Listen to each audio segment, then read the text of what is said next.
Don't even know it. It took me 34 years, 6 months, and 26 days to realize that all men are gay.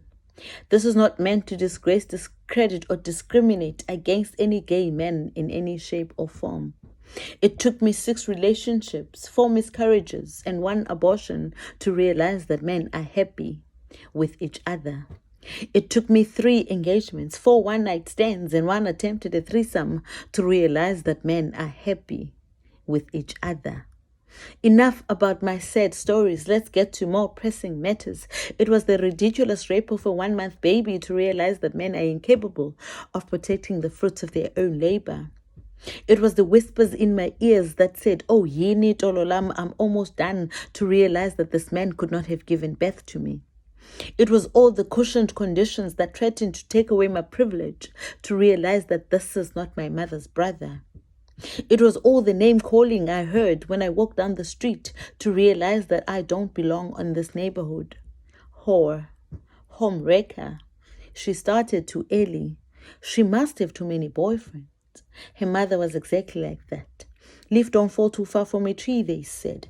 It took me 11 suicide attempts to realize that this life is not worth living. First time I overdosed. Clearly I did not succeed. I'm still here. The second time I waited at the train station, but the train never arrived. That time I thought I'd get clever, plan properly, but I failed to execute that plan. Why don't I just go back to the original plan? And so I overdosed again. Fourth time, I wanted to make sure that somebody gets blamed for it. And so I hired a hitman. It got too complicated because he was dealing with the murderer and the murderee at the same time. Let's just say I lost all that money and I'm still here. And so the cycle went on and on and on. Let's talk about the 11th time I tried to kill myself. Bought the rope and everything. Found the tree. That little voice inside of me said, write them a letter. Tell them how you've been feeling. And so I sat down and started writing. Just as I thought that life could not get any better, there he was, the man of my dreams, my picture-perfect kind of guy, my God-fearing man, my prayer warrior. His smile was just enough. When he spoke, he was so soft-spoken. It was as if angels descended from heaven to come and save this poor little soul, my very own silver lining. God, where have you been keeping this man? I have searched for all my life. I have longed for this touch.